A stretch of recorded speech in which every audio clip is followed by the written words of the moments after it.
नमस्ते बच्चों। आज हम लोग उद्धरण चिन्ह पढ़ेंगे। उद्धरण चिन्ह को अवतरण चिन्ह या उद्धरण चिन्ह कहते हैं। उद्धरण चिन्ह जो है दो प्रकार के होते हैं।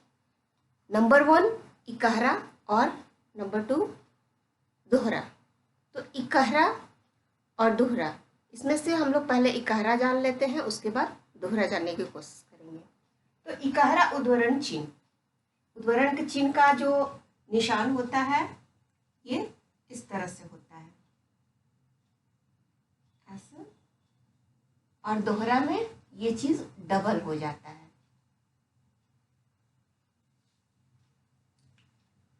जब वाक्य में किसी विशेष शब्द पर जोर दिया जाता है तब हम इकहरा उद्धरण चिन्ह का प्रयोग करते हैं।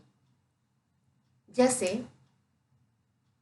तुलसीदास जी द्वारा रचित रामचरितमानस एक प्रमुख कृति है।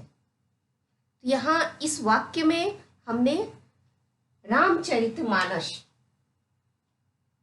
ये जो रामचरितमानस है इस पे जोर दिया है और इसको हमने इकहरा उद्धरण चिन्ह से दर्शाया है।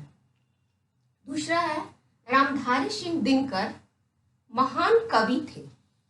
रामधारी सिंह दिनकर, यहाँ पर हमने दिनकर को इकहरा उद्धरण चिन्ह से दर्शाया है।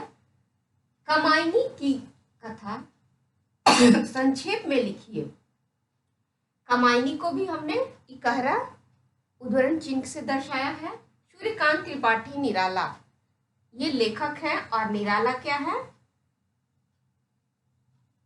इसको भी हमने इकहरा से उद्धरण चिन्ह से लिखा है। दैनिक भास्कर या हिंदुस्तान या टाइम्स ऑफ इंडिया या कोई भी समाचार पत्र हो जो दैनिक है उसे भी हम लोग इकहरा उद्धरण चिन्ह से ही दर्शाते हैं। तो आइए देखते हैं कि इकहरा उद्धरण चिन्ह कहाँ कहाँ लगाते हैं। सबसे पहले तो हम ये जान गए कि इकहरा जो उद्धरण चिन्ह है वह किसी भी वाक्य पर, वाक्य के जो शब्द हैं उस पर विशेष जोर देने के लिए इकहरा उद्धरण चिन्ह का प्रयोग करते हैं। नोट में देखते हैं, इकहरा उद्धरण चिन्ह, इस चिन्ह का प्रयोग कवि के लिए, लेखक के लिए, पुस्तक के लिए, कोई भी बुक हो, कोई भी व्यक्ति का नाम हो या फिर उसका उपनाम हो, इन सब के लिए हम इकहरा उद्धरण चिन्ह का प्रयोग करते हैं।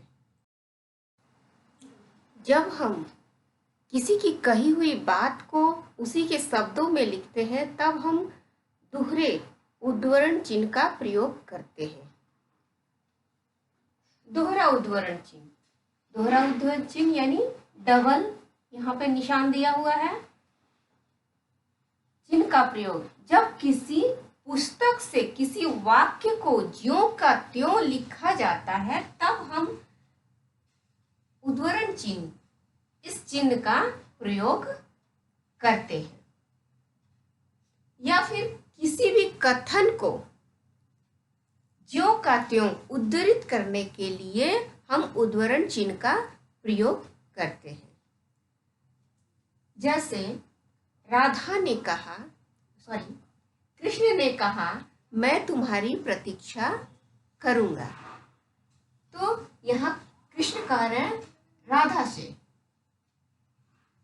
मैं तुम्हारी प्रतीक्षा करूंगा। तो उनकी कही हुई बातों को लिखने के लिए हम ये डबल उद्धरण चिन्ह का प्रयोग करते हैं।